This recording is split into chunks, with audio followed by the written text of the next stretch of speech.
comme on n'était pas développeurs tous les deux, on a galéré un petit peu. Et finalement, c'est comme ça où j'ai découvert Bubble en 2018. Et finalement, l'école d'ingénieur que je voulais faire dès le départ, je l'avais pas faite pour X raisons. Et finalement, j'ai réussi à la faire, mais 10 ans plus tard. Je me suis dit, tiens, j'ai un besoin de mes clients qui est de trouver des gens comme moi. Je dois faire une plateforme de mise en relation en no-code. Tant qu'à faire, je vais faire une plateforme qui met en relation des podcasteurs avec des freelances dans le domaine du podcast, dans l'audio, dans le mixage, dans le montage, dans l'écriture de contenu dédié au podcast. On change toujours de job. Et c'est ce que je dis maintenant même à mes enfants. Le métier qu'ils veulent faire aujourd'hui et qu'ils feront demain sera totalement différent. Et de toute façon, le métier qu'ils feront, peut-être qu'il n'existe pas encore aujourd'hui. Donc, merci Mickaël de répondre à mes petites questions. Est-ce que tu pourrais commencer par te présenter et présenter ton projet aussi, s'il te plaît? Ouais, ça marche. Alors, je m'appelle Mickaël, j'habite à Lille et je suis product builder en freelance. On en reparlera peut-être après, mais j'ai eu une vie antérieure en termes de professionnel, on va dire. J'ai eu plusieurs casquettes, mais aujourd'hui, je suis freelance product builder, donc sur des outils no-code tels que Bubble, et je crée aussi des automatisations de processus. Et l'outil que j'ai créé, moi, mon micro SaaS, s'appelle Scribecast, et c'est un outil SaaS créé en no-code avec Bubble, qui est à destination des podcasteurs pour créer des contenus marketing et améliorer la découvrabilité de leur podcast et donc augmenter leur audience. Et d'ailleurs, de ce que j'ai vu, t'as fait de la conception mécanique avant. Comment ça se fait que t'as eu un parcours, t'as fait plein de choses, sales aussi. Comment ça se fait que t'as fait tout ça et comment t'es arrivé à la création de SaaS, d'utiliser le no-code, etc., quoi? Alors c'est vrai que j'ai commencé dans la conception mécanique et en gros en fait pourquoi? Tout simplement parce que j'ai voulu suivre les traces de mon frère qui est lui ingénieur en mécanique dans l'aéronautique et j'ai voulu le suivre un peu. Du coup après le lycée j'ai voulu faire une école d'ingénieur mais j'ai pas voulu faire de prépa donc j'ai fait un DUT en génie mécanique pour faire de la conception dans des bureaux d'études, donc pour concevoir des machines, concevoir de l'automobile, etc. Et c'est comme ça après du coup que j'ai eu mon premier job dans un cabinet de conseil. J'ai fait pas mal de clients en régie pour ce cabinet de conseil et dont 4 ans dans le ferroviaire. Et finalement, après, ça m'a pas plu. Du coup, le domaine du ferroviaire ne me plaisait pas. Donc, je suis allé non plus dans une grosse boîte, mais dans une petite boîte d'une dizaine de personnes, un bureau d'études familial où je faisais toujours de la conception mécanique, mais où j'avais plus de relations avec les clients directs, où je faisais un peu de démarchage, de gestion d'affaires. Et c'est comme ça où j'ai découvert un petit peu la partie relations clients et vente. Et donc ça, c'était mes 10 premières années de boulot, on va dire. Et finalement, l'école d'ingénieur que je voulais faire dès le départ, je l'avais pas faite pour X raisons. Et finalement, j'ai réussi à la faire, mais 10 ans plus tard. Donc après ces 2 jobs, une école d'ingénieur en 2016. Et c'est là où j'ai découvert l'environnement no-code, parce que étant très attiré par le milieu des startups, je voulais travailler en startup. Ce diplôme en école d'ingénieur, j'ai fait du coup une spécialisation en entrepreneuriat. Et pour cette spécialisation, on devait créer en binôme une startup finalement avec un prévisionnel, avec un business plan et un produit. Et ce produit, pour le développer, comme on n'était pas développeurs tous les deux, on a galéré un petit peu. Et finalement, c'est comme ça où j'ai découvert Bubble en 2018. Et après, je me suis formé sur Bubble plus tard, moi-même en autodidacte. Et après cette école d'ingé, je suis devenu sales. Donc j'ai intégré l'environnement startup que je voulais intégrer. Je suis devenu sales parce que j'avais découvert un peu la vente de par mes métiers précédents et le domaine était toujours le même, c'était des industriels, les clients, donc j'étais pas perdu sur la clientèle, on va dire. J'avais juste une nouvelle casquette à apprendre qui était de vendre avec les méthodes de vente sales en startup et c'est à travers les podcasts que j'ai découvert toutes ces méthodes de vente et le marketing. Wow, incroyable comme parcours, comme quoi le départ ne définit pas forcément l'arrivée, quoi. Ah, c'est certain.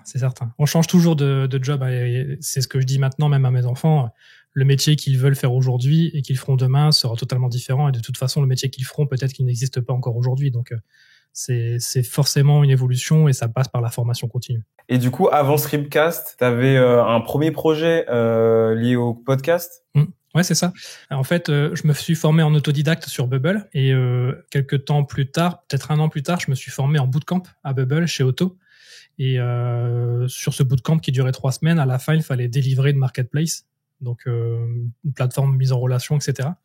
Et comme j'ai écouté beaucoup de podcasts, j'avais déjà une petite activité freelance de rédaction de contenu pour des podcasteurs. J'avais 3 à 4 clients à qui j'écrivais des résumés d'épisodes à la main, où je proposais des idées de titres, j'écrivais les timelines pour que les gens puissent s'y retrouver aussi, on les mettait dans les résumés dans les descriptions d'épisodes pour que les gens sachent, voilà, à telle minute, on parle de ça. Tout ça, je le faisais à la main, c'était assez chronophage, etc. Quand j'ai voulu arrêter, ils m'ont dit, c'est dommage parce qu'on aime bien ce que tu fais, c'est très chronophage, nous on n'a pas le temps, on n'aime pas forcément faire ça, ça nous aide beaucoup.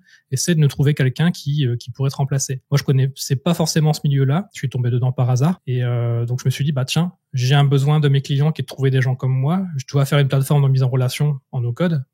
Tant qu'à faire, je vais faire une plateforme qui met en relation des podcasteurs avec des freelances dans le domaine du podcast, dans l'audio, dans le mixage, dans le montage, dans l'écriture de contenu dédié au podcast. Et c'est comme ça où j'ai créé la première marketplace dédiée aux prestations de freelance podcast, qui est We Love Podcast, que je compte fermer normalement cette année. Et au tout départ, t'es rentré comment en contact avec les créateurs de podcasts? T'as juste envoyé un mail En fait, au tout départ, j'ai d'abord posté sur les réseaux Twitter pour We Love Podcast. Donc Twitter, et c'est là où j'ai trouvé mes premiers clients. Et après un petit peu LinkedIn. Ensuite, je suis allé chercher directement des gens sur les plateformes 5euros.com, qui a changé de nom récemment, mais 5euros.com, Fiverr.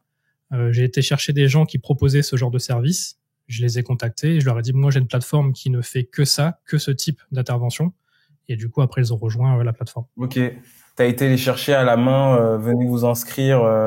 Ouais, sur We Love Podcast, c'était vraiment du 100% manuel. Et au tout départ, comment t'es rentré en contact avec les gens qui avaient des podcasts pour proposer tes services de transcription? Alors, le tout premier, c'est pas moi qui ai proposé mes services, mais plutôt le podcasteur qui, dans sa newsletter, se disait qu'il recherchait quelqu'un pour écrire du contenu à sa place parce que ça l'emmerdait finalement. Donc, il a écrit en disant à son audience, voilà, moi, je cherche quelqu'un pour m'aider.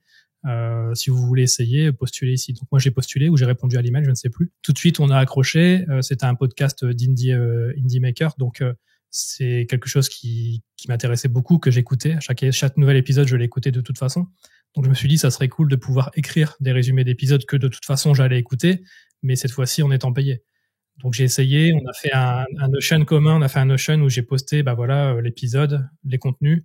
Ça lui a plu. Après, il m'a demandé si je voulais bien gérer toute la partie hébergement. Donc, j'avais accès à son hébergeur pour poster l'audio, mettre l'intro, l'outro, la description, etc., programmer la date de sortie d'épisode.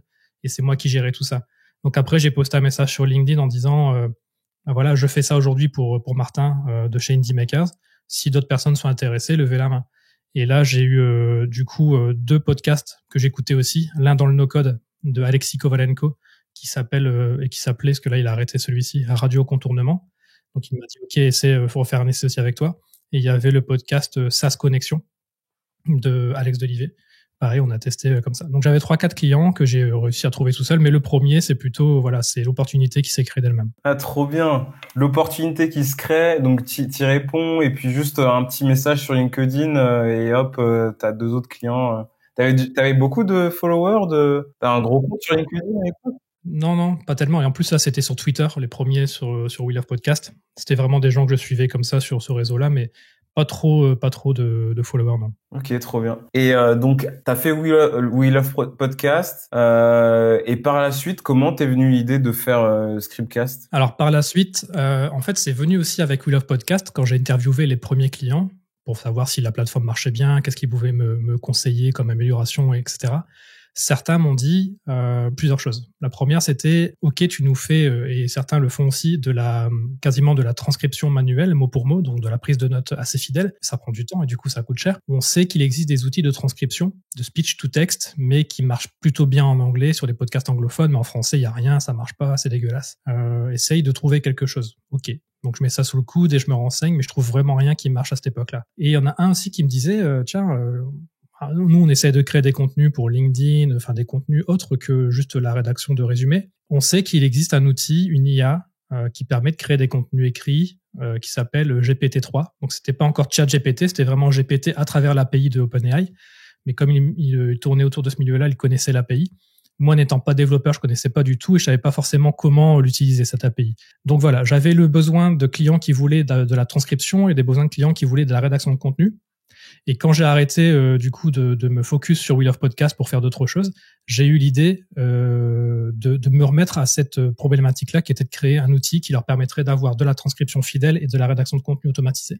pour créer un micro SaaS. Et j'ai vu par hasard après que ça existait déjà, et sur Twitter aussi. Donc un client, en fait, un premier utilisateur de ce micro SaaS, Scriptcast, m'a dit tiens, moi j'utilise tel produit, est-ce que tu peux regarder? Et ça faisait exactement les mêmes choses que ce que je faisais moi. J'ai découvert ça 2 semaines après mon lancement, et ce produit-là concurrent existait lui depuis 6 mois. Il faisait déjà pas mal de MRR. Donc je me suis dit, ok, c'est la bonne idée, je vais continuer. Par contre, je vais me focus sur les francophones. Parce que tu avais vu qu'il y avait déjà une plateforme ou d'autres plateformes qui existaient qui faisaient la même chose, tu savais que ton idée était validée, et parce que tu avais eu ces discussions avec ces premiers, ces utilisateurs de We Love Podcast. Les discussions 6 mois avant, plus la découverte des outils juste après mon lancement, je me suis dit c'est bon, il y a un product market fit, le besoin est là, les produits existent, donc et il y a du MRR pour certains. Donc ok, je peux continuer, je vais pas me planter, il faut juste que je fasse les choses correctement, que je sache en parler et me montrer, et faire évoluer la plateforme dans le bon sens en fonction des feedbacks utilisateurs. Parce que en fait, c'est souvent le tort entre guillemets des développeurs ou des gens qui veulent créer des projets en général, c'est de partir tête baissée et de pas regarder ce qu'il y a autour, est-ce qu'il y a des gens qui vont être intéressés, comment je peux faire de l'argent, etc. Donc en fait, toi, t'as pas vraiment de process d'idée de ce que je comprends, ou en tout cas pour ces deux projets-là, c'est un peu les opportunités qui se sont ouvertes à toi et tu les as saisies. Ouais, c'est avant tout la détection d'un problème, d'un besoin, plutôt que pousser une idée, parce que l'idée souvent elle est pour toi et que pour toi, et elle va servir à personne d'autre. C'est très dur en plus quand tu as une idée qui marche de la proposer à d'autres et que eux aussi se disent ah oui mais c'est cool comme produit, je pensais pas pouvoir m'en servir. C'est plus long d'aller chercher des clients comme ça plutôt que de tout de suite aller sur quelque chose qui résout un problème, et un problème qui est récurrent. Et du coup tu l'as un peu dit, mais est-ce que tu pourrais un peu détailler quels outils tu utilises pour Scriptcast? Pour Scriptcast, j'utilise plusieurs outils. Le principal c'est Bubble, c'est l'outil no code sur lequel j'ai construit ce SaaS. Pourquoi ? Parce qu'il intègre à la fois le front, le back et la logique, donc la base de données, les logiques, les API, etc. Je voulais pas un outil de no-code dit modulaire où on a un outil pour le front, un outil pour le back, etc. Je voulais vraiment continuer sur l'outil Bubble que je connaissais déjà pour aller plus vite et tester mon idée. J'utilise aussi pour certains workflows, parce que dans Bubble, les logiques s'appellent des workflows. Donc quand tu appuies sur un bouton, qu'est-ce qui se passe ? Pour certains workflows, j'utilise Make parce que j'ai décidé d'externaliser certaines choses. Dans Bubble, c'était trop complexe, en tout cas pour la mise en place. Et dans Make, ça se passe super bien, donc j'ai fait ça. Et après, c'est des outils plutôt orientés marketing, des outils de testimonial, des outils d'emailing, type Brevo. Comme quoi, par exemple, pour le testimonial ? En testy, j'ai utilisé, je sais pas si je l'ai encore en ligne, parce que j'ai testé plusieurs choses, mais c'est Senja, S-E-N-J-A. Ça marche très bien. En plus, les gens peuvent mettre des testis écrits, mais aussi des vidéos. Donc, et après, tu les récupères. C'est pour récupérer les commentaires, les témoignages de tes utilisateurs et les afficher sur ton site et les utiliser comme promotion, quoi. Ok. Brevo pour les emails marketing. Pour les emails transactionnels, donc les emails transactionnels, c'est tous les emails qui sont déclenchés en fonction de l'utilisateur sur la plateforme. C'est pas des newsletters, c'est pas des communications marketing, c'est vraiment, voilà, merci pour ton inscription, le mot de passe oublié, etc. Là, je suis resté sur SendGrid parce que j'avais créé mes premiers templates d'email sur SendGrid. Donc finalement, aujourd'hui, j'ai 2 outils. L'un qui est pour l'email transactionnel, SendGrid, et l'autre qui est Brevo pour le marketing. Mais je ne paye aujourd'hui que Brevo. SendGrid en français, il y en a assez pour faire ce que je fais avec. Et après, c'est toutes les API, speech to text, génération via IA, enfin tous les API qu'on peut mettre en place sur l'outil pour que ça fonctionne. OpenAI et compagnie, quoi. Et Anthropic aussi pour certains autres contenus, parce qu'Anthropic avec Claude génère mieux de certains types de contenus qu'OpenAI avec ChatGPT. Donc je mixe les deux. Le speech to text, je le garde pour moi, je préfère pas trop en parler. Beaucoup utilisaient Whisper, mais j'ai été embêté dès le début avec Whisper de OpenAI par la limitation. Maintenant, on est moins limité, certes, et ça marche aussi très bien, mais je garde l'outil que j'ai mis en place dès le début. Pourquoi ? Parce que le contenu qui est transcrit est de qualité excellente en français. Et c'est ce qui a fait ma force dès le départ. Les gens ont dit, ok, ton outil, il est cool, il est tout nouveau, mais il marche déjà mieux en français que certains qu'on utilisait, par exemple, par le concurrent, là, chez le concurrent. Ouais. Donc, c'est ce qui a fait la force du produit aussi. Ok. Et en fait, Whisper, t'as des limitations sur le nombre de caractères que tu peux transcrire, c'est ça ? Alors, Whisper avait avant tout des limitations à l'époque quand je faisais mes tests, parce qu'il faut savoir que je faisais des tests avec des épisodes de 3 heures de génération do it yourself. Donc, c'est des gros épisodes. J'étais limité sur des audios de 25 mégaoctets sur Whisper. Je sais maintenant qu'on peut faire autrement, mais du coup, moi, un audio de 3 heures, ça passait pas sur 25 mégas, donc c'était pas possible. Donc j'arrivais à quand même transcrire. Et pareil pour la transcription et la génération de contenu sur OpenAI, avec ChatGPT, j'étais limité en termes de tokens. Un transcript de 3 heures d'audio, tu te représentes ça fait à peu près, 10 pages de documents Word, tu vois. Donc 10 pages à l'époque sur OpenAI, ça passait pas non plus, tu étais limité en nombre de caractères. Donc là, je devais découper mon morceau de texte, donc ça s'appelle des chunks, et je superposais les textes pour que OpenAI se dise ok, ça c'est la fin du premier, ça c'est le début du deuxième, je les colle ensemble, comme ça il a une intégrité de texte. Et c'était ça aussi qui était difficile au début sur Scriptcast, c'était comment faire avec les limitations des outils à l'époque, donc en 2023.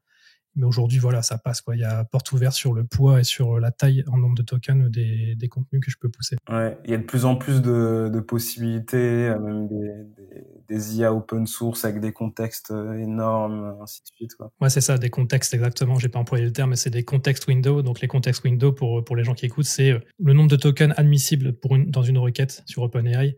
Et ça comprend la question et la réponse d'OpenAI. Donc, en gros, c'est la longueur de ta demande à ChatGPT, entre guillemets. Ok. Et du coup, plus besoin de filouter, ou en tout cas un peu moins que quand t'as commencé il y a 2 ans. C'est fou comment ça va vite, l'IA. Ouais, mais tant mieux. Et du coup, tu dirais qu'en tout, ça te coûte combien là, tous ces outils En tout, j'ai un fichier Excel qui suit bien mes dépenses et mes entrées d'argent, mais en gros, Bubble, ça me coûte $32 par mois. Ça suffit aujourd'hui avec l'offre standard. Tu peux payer beaucoup plus cher Bubble, mais si tu as beaucoup plus d'utilisateurs et donc de consommation d'unités, des workload units, ça s'appelle comme ça dans Bubble, des workload units. C'est à chaque fois qu'il y a une action qui se passe, il y a des workload units qui sont décomptés. Mais avec l'offre starter à $32, j'en ai largement assez pour l'instant. Et après, c'est OpenAI, j'en ai pour une centaine d'euros par mois actuellement. Le speech-to-text, pareil. Mais c'est pas un tarif fixe, en fait. Plus j'ai d'utilisateurs et plus j'ai d'utilisation de la plateforme, plus j'utilise OpenAI et plus j'utilise le speech-to-text aussi. Donc, plus je paye ces outils-là. Et ça va crescendo. Donc, plus il y a de monde sur la plateforme, plus je paye cher derrière en frais fixes. Mais plus il y a de monde et potentiellement plus il y a de clients en tout cas qui payent, et donc ça s'équilibre plus ou moins, quoi. Moi, du coup, j'ai fait mes abonnements comme ça à la base sur des tarifs d'entrée très bas pour des bêta-testeurs. Donc au début, c'était des bêta-testeurs d'abord c'était en version gratuite et bêta-testeurs fermés, on va dire, donc accès fermé, et c'était en gratuit pour 3-4 personnes. Après, j'ai fait des bêta-tests en version ouverte avec un tarif à $5, je crois, par mois. Après, je suis monté à $10. Après, je suis passé en euros. Et finalement, ce que je faisais, c'est que je me mettais en dessous du prix du concurrent qui marchait le mieux, avec plus de quotas de crédit alloués pour le même abonnement. Donc au final, tu t'y retrouvais plus facilement chez moi que chez le concurrent, avec une meilleure... voilà, pas pour la tuer, mais pour au moins faciliter un peu les choix. Malheureusement, je l'ai pas tué. J'aurais bien aimé. Et après, j'ai mis mes prix en fonction effectivement de la marge qui me restait. J'ai remarqué qu'au départ, en fonction des coûts de speech-to-text et des IA génératives, plus d'autres outils comme Brevo, etc., j'avais 50% de marge brute. Donc en gros, imaginons sur 1 000 euros, il me reste 500 euros.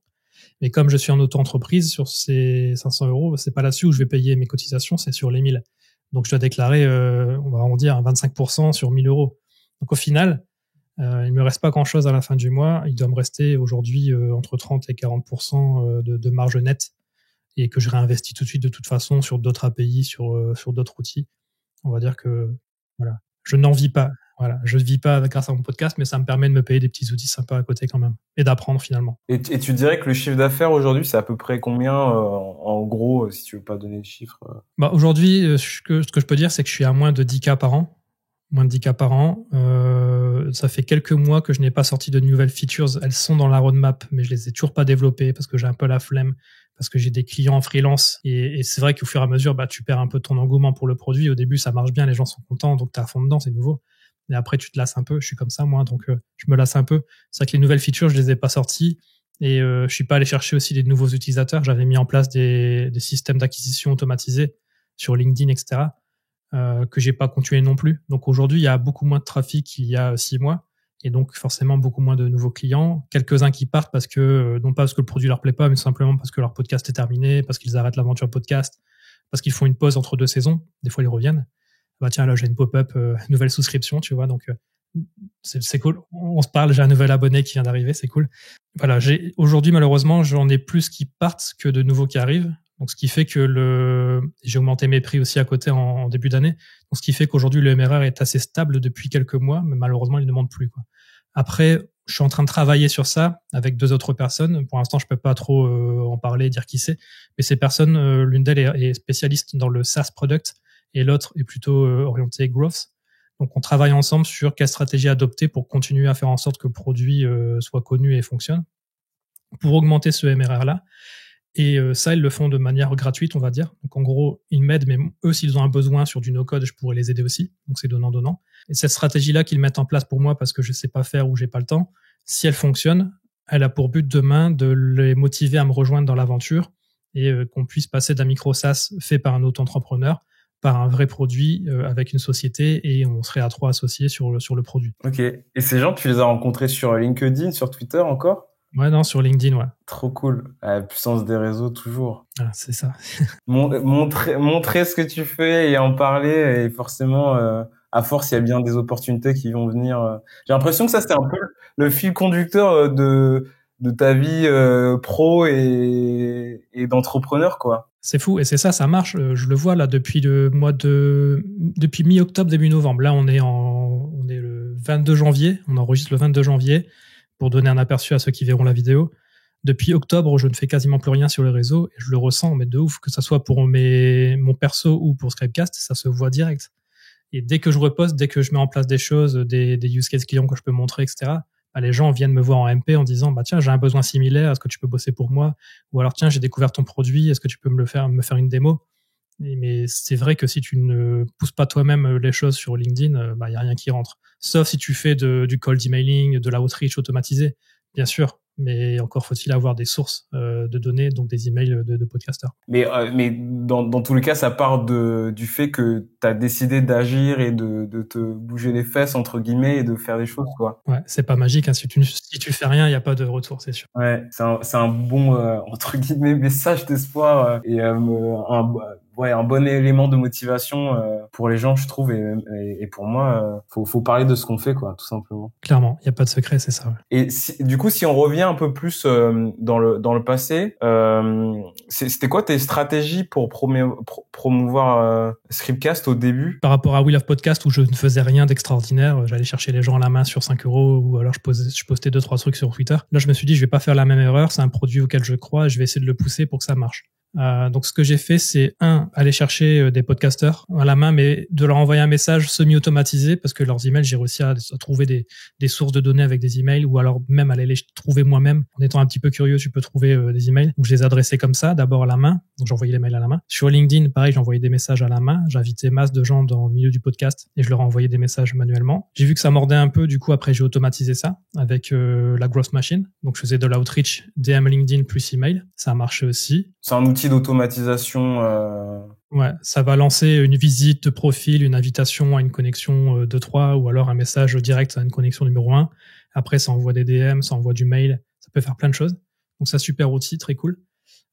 Qui coûte un peu cher si t'as pas de rentrée d'argent, donc je l'ai arrêté au bout de 3 mois, mais je voyais bien quand même qu'il y avait des résultats avec ça. Ce que j'ai fait aussi, c'était de me rapprocher de gens du milieu, donc des podcasteurs qui sont devenus un peu porte-parole et partenaires. Je peux citer par exemple Stéphane Berthomé, un Canadien qui a le podcast qui s'appelle Le Podcastologue.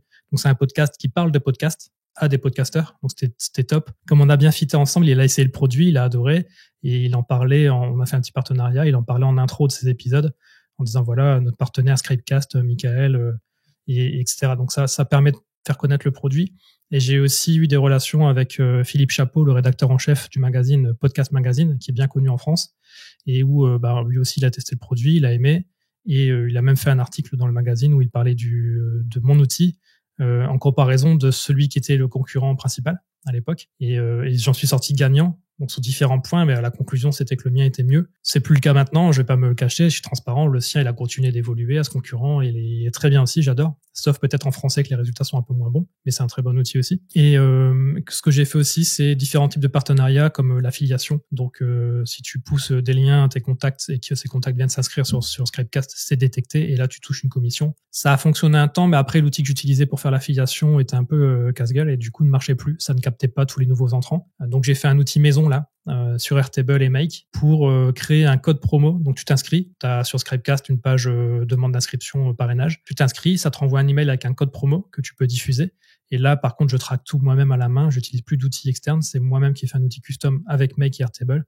Dedans, je vois tous les nouveaux inscrits, avec quel code ils sont enregistrés. Donc via Stripe aussi, j'ai les remontées d'informations.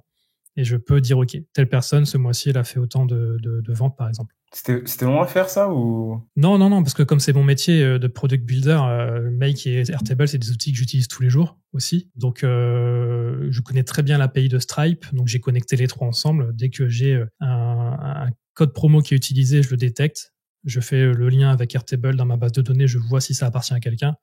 Si ça appartient à quelqu'un, il reçoit un mail en lui disant « Tiens, telle personne s'est inscrite via ton code promo. » Et tu as une autre table dans Airtable qui référence tous les affiliés, on va dire, les filleuls peut-être même, en tout cas ceux qui ont utilisé un lien de parrainage. Et je sais du coup d'où ils viennent, etc., à quelle date ils se sont inscrits, combien ils ont dépensé.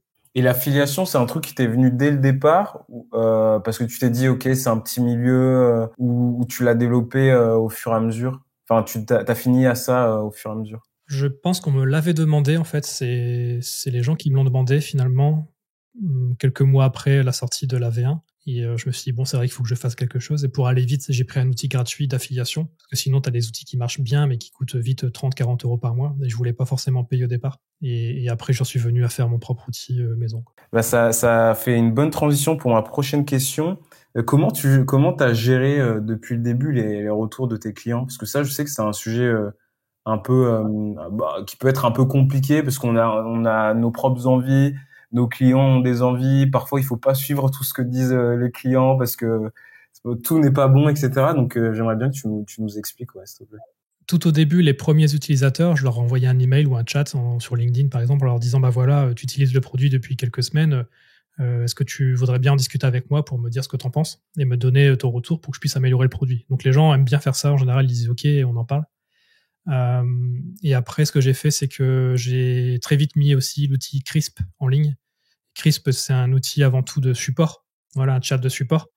Et quand il y a quelqu'un qui vient me dire, tiens, là j'ai un petit souci, là je comprends pas, là il y a un bug, très vite je réponds. Un peu moins maintenant, mais j'étais très fort sur la réaction au départ. C'est ce qui a fait aussi la force du produit. Ça a été cité à maintes reprises dans différentes newsletters ou dans l'article de blog. Que j'ai été très réactif au support et ça plaît beaucoup. Les gens aiment bien avoir un français en plus derrière qui répond et pas forcément sur un outil SaaS américain, un gros décalage horaire ou quelqu'un qui parle pas ta langue. Et j'arrive toujours à trouver une solution. Je me souviens de quelqu'un qui disait tiens, j'ai besoin, moi j'ai la transcription, c'est cool, mais j'aimerais bien avoir les sous-titres au format SRT, je connaissais pas du tout, pour pouvoir intégrer ces sous-titres-là sur mes vidéos. Donc en gros, il fait du montage, il y a la vidéo et t'as l'audio et t'as le texte qui est synchro sur l'audio. Il fallait pour ça du SRT. Et grâce au no-code et aux API que j'utilise, j'ai réussi à lui sortir ça en 3 heures, je crois. Donc très vite, j'ai réussi à répondre à son besoin et il était absolument fan du retour que j'ai pu lui faire et de l'implémentation que j'ai faite sur l'outil. Donc comme ça, j'ai fait de la prise d'information directe, prise d'information indirecte via Crisp. Et j'ai aussi j'ai ajouté un petit bouton donner son avis. À chaque contenu que tu crées, une transcription, un résumé, des titres, tu as un petit bouton je donne mon avis, un pouce plus en haut ou un pouce moins en bas pour dire je suis pas content. Si c'est le plus en haut, ça renvoie vers Senja pour avoir un testimonial. Si c'est le moins, je t'invite à dire qu'est-ce qui te plaît pas, qu'est-ce qui bug, etc. Et moi, je reçois derrière par email la notif. Ok. Et c'était facile de prioriser les demandes de tes utilisateurs ou pas? Comment tu faisais? Oui et non. Moi, j'utilisais tout au début Trello, donc le mode Kanban de Trello qui marche bien. Et après, j'ai découvert via un client l'outil qui s'appelle Linear, Linear. Et sur Linear, en fait, c'est pour faire de la roadmap et du backlog, mais vraiment orienté dev. Et je trouve que c'est un super outil. Tu peux même l'intégrer à Slack. Dans Slack, s'il y a quelqu'un t'envoie un petit message en disant, tiens, là, j'ai un bug, tu peux transformer le message en ticket, l'envoyer à Linear et le traiter plus tard. Donc, j'ai traité d'abord ma roadmap perso et les retours clients dedans. Et finalement, après, elle a grossi cette roadmap. J'ai un backlog énorme. Et j'ai plus forcément le temps de le faire et l'engouement de le faire, ces développements-là.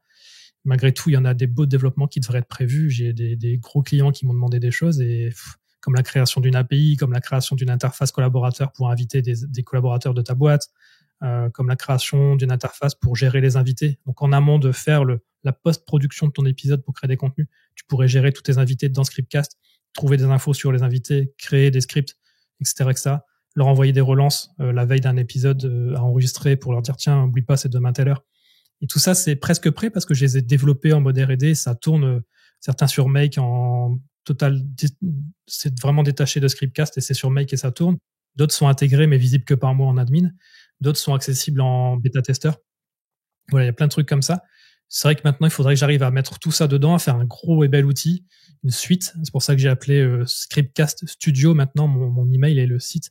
Avant, c'était .com.fr, mais toi aussi le studio, parce que je voudrais que ça soit un outil beaucoup plus englobant. Du coup, si je comprends bien, pour les remarques de tes utilisateurs, tu mettais tout sur Linear et en fonction des retours, je sais pas s'il y avait 5 personnes qui te disaient OK, j'aimerais avoir un nouveau bouton pour telle ou telle fonctionnalité, bah tu partais et tu commençais à dev quoi. Ouais, pas forcément 5 personnes, même une des fois où je trouvais l'idée pas con, je me suis dit tiens, c'est vrai qu'on n'y a pas pensé à ça et finalement ça pourrait plaire à d'autres et je le sentais qu'il n'y avait pas besoin d'aller demander aux autres si ça les intéressait, j'y vais tout de suite. Mais c'est vrai qu'en général, il vaut mieux avoir plusieurs fois la même demande qui remonte. J'ai pas priorisé, il y a des outils qui existent pour prioriser, les gens vont voter avec un +1 à chaque fois et ça remonte en tête de liste. Moi, c'est vraiment l'écoute, je fais ma popote dans mon backlog et après je crée ma roadmap en fonction. Alors, en vrai, parfois faut y aller plus au feeling que commencer à mettre des gros process et pas les suivre du tout ou vraiment retarder notre capacité à sortir de nouvelles fonctionnalités quoi. Ouais, bah là je suis en retard, hein, je le cache pas. Désolé à tous mes utilisateurs qui pourraient écouter ça. C'est vraiment manque de temps et un peu moins d'ambition qu'avant, mais voilà, ça tourne toujours, l'application fonctionne, elle est maintenue, il y a pas de souci, je réponds toujours au support, que ça soit par mail ou via Crisp. C'est juste qu'il y a un moment donné où je sais que je vais y revenir, mais là j'ai trop eu d'aléas dans ma vie perso et pro du coup parce que c'est lié. J'ai pris 2 CDI, j'ai dû retrouver des missions freelance, enfin c'est assez dingue et donc voilà, moins de temps pour mon side business que je faisais le soir. Et j'ai un petit aussi de 2 ans et au début, ça allait, j'arrivais à bosser entre 22h et 3h du mat ou 2h du mat. Là, au bout de 2 ans et mes 40 ans qui sont arrivés, je commence à avoir un peu plus de mal à bosser le soir. Je préfère dormir aussi, quoi, maintenant. Non, mais je comprends.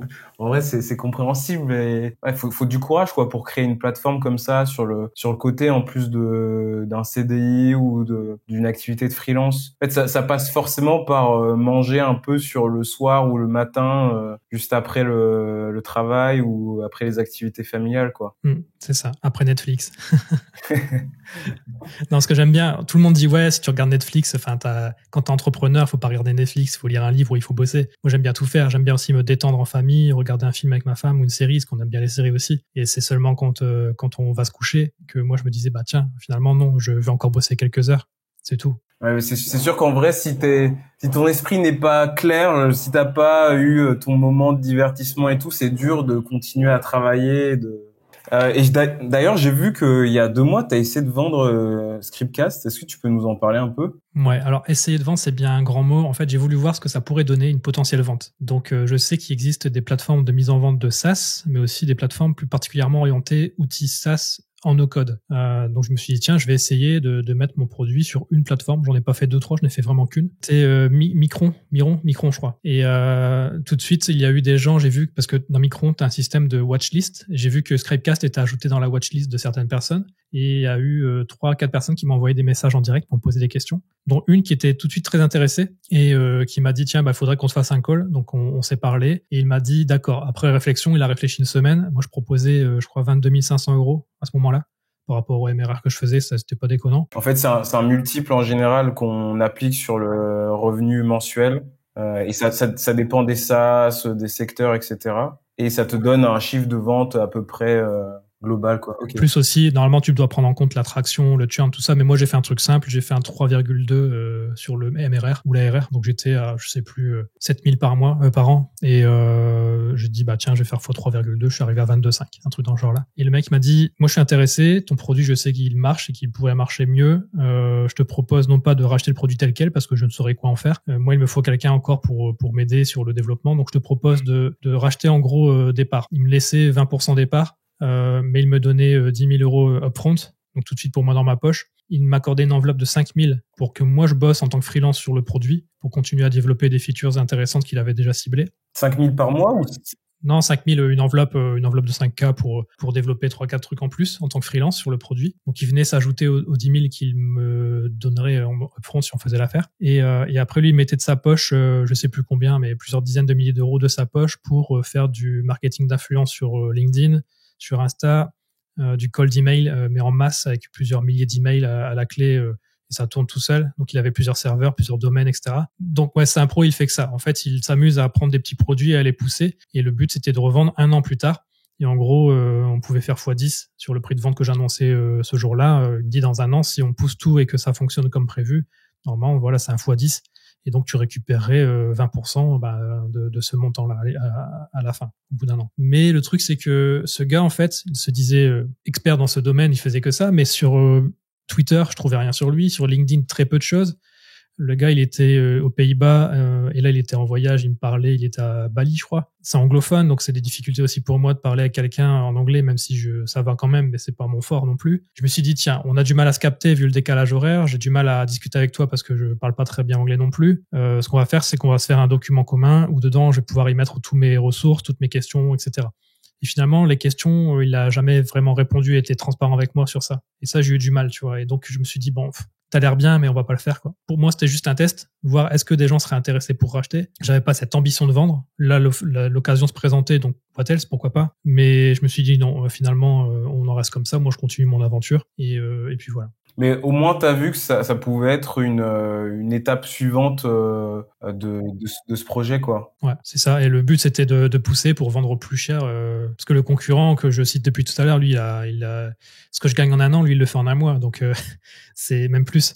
Donc tu vois, lui, son produit, il pourrait le vendre vraiment beaucoup plus cher que le mien. Et en plus, ils ne sont que deux. Moi, je suis tout seul, par contre. Donc c'est ça aussi qui me tire un peu vers le bas, peut-être, avec le manque d'engouement. Mais si c'est un produit qui marche et que tu pousses bien et que tu arrives à faire de l'acquisition de leads et de transformer ces leads en utilisateurs payants, bah oui, c'est banco. Après, c'est au moins du 3 à 4 000 par mois qui peuvent tomber potentiellement si tu fais les choses correctement. Mais encore faut-il avoir le temps et l'envie de le faire. J'ai déjà été sur le site de Micron, mais je me suis jamais inscrit, etc.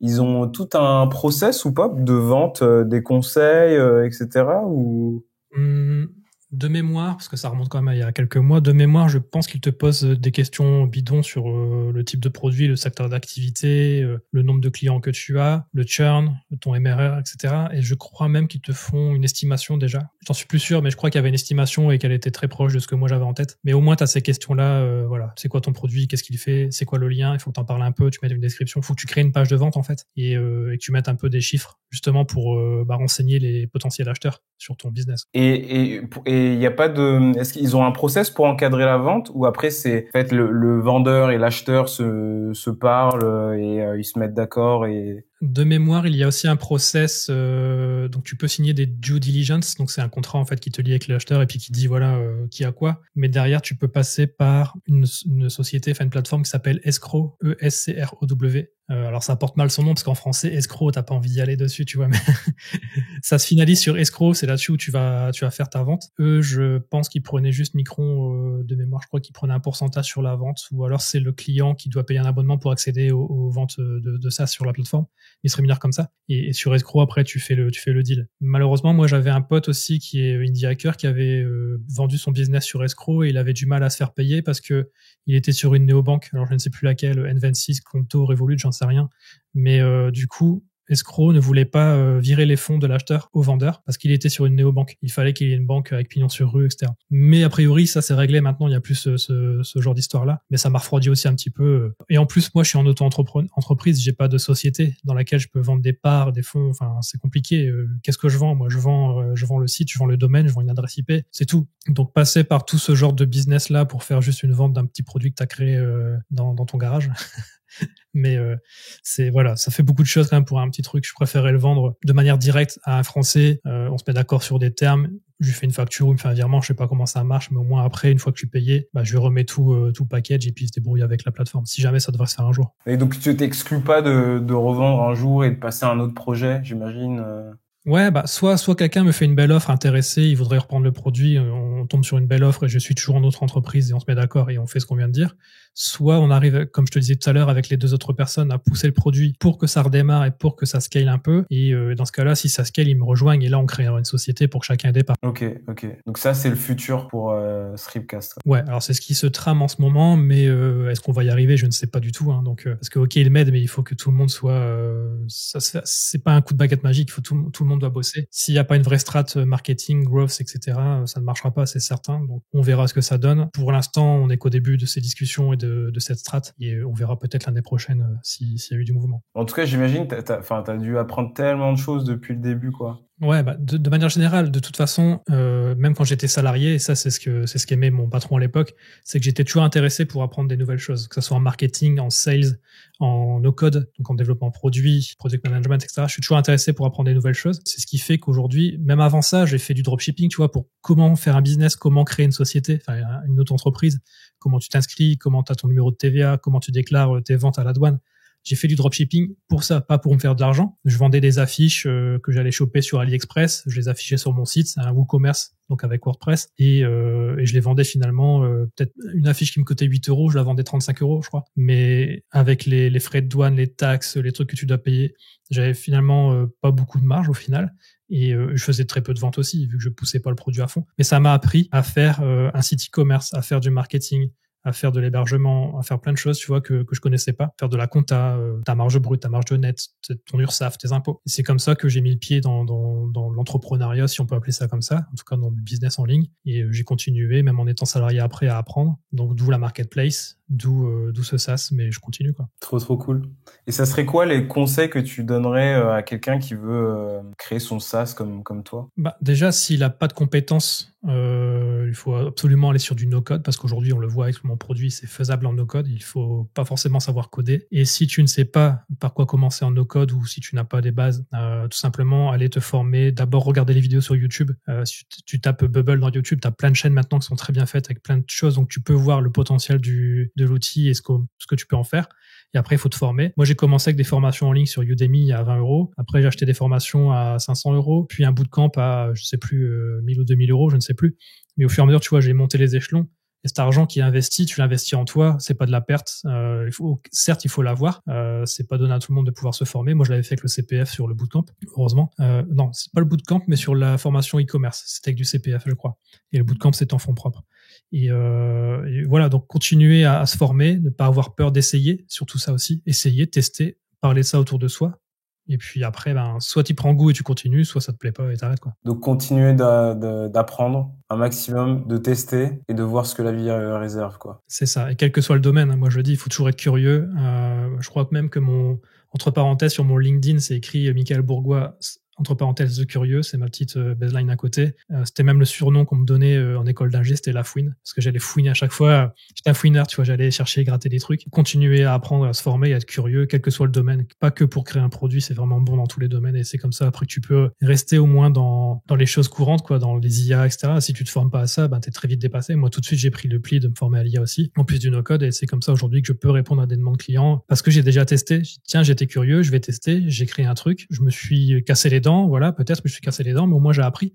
Et quand un client vient me voir en disant tiens, j'ai une idée, je voudrais faire ça, etc. Par exemple, je voudrais intégrer WhatsApp dans mon SaaS pour que les gens puissent envoyer des messages WhatsApp directement aux utilisateurs. Ça, je sais le faire parce que par la force des choses, j'avais créé un outil d'outreach dans lequel tu intègres du WhatsApp et via l'API d'un certain outil Unipil. Et sur Unipil, j'ai été voir la doc, j'ai creusé, j'ai testé, et maintenant, à mon client, je lui ai dit ok, ça, je sais le faire. Donc j'ai intégré WhatsApp dans son SaaS. Du coup, toi, tes principales sources d'apprentissage, c'est vraiment le fait de faire, quoi. Tu vois une petite opportunité, un truc que tu comprends pas. C'est choper des opportunités, te former en amont et même pendant et après sur des compétences qu'on te demande le jour J. Faut que tu aies déjà des petites bases, et si tu ne les as pas toutes, tu peux aussi dire à ton client oui, je sais le faire, mais entre le moment où tu dis que tu sais faire et le moment où le contrat est signé, tu peux te former et montrer même des choses peut-être, et finalement sauter sur les opportunités quand elles se présentent, ne pas avoir peur et te former sur dès que tu as un truc, tu regardes sur YouTube, tu demandes à ChatGPT, à Claude. Forcément, il y a des choses aussi aujourd'hui que je ne sais pas toujours faire. Là, j'avais besoin de développer un script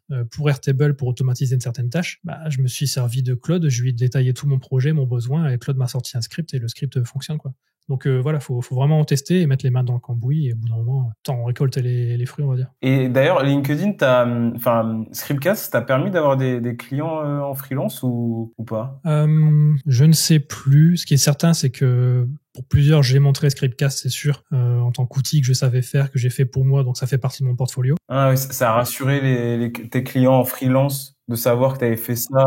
Ouais, j'ai déjà eu des missions pour de l'intégration de moyens de paiement comme Stripe, justement, en leur disant moi j'ai mis du Stripe dans We Love Podcast pour faire une marketplace, donc c'est Stripe Connect avec une prise de commission au passage lors de la vente.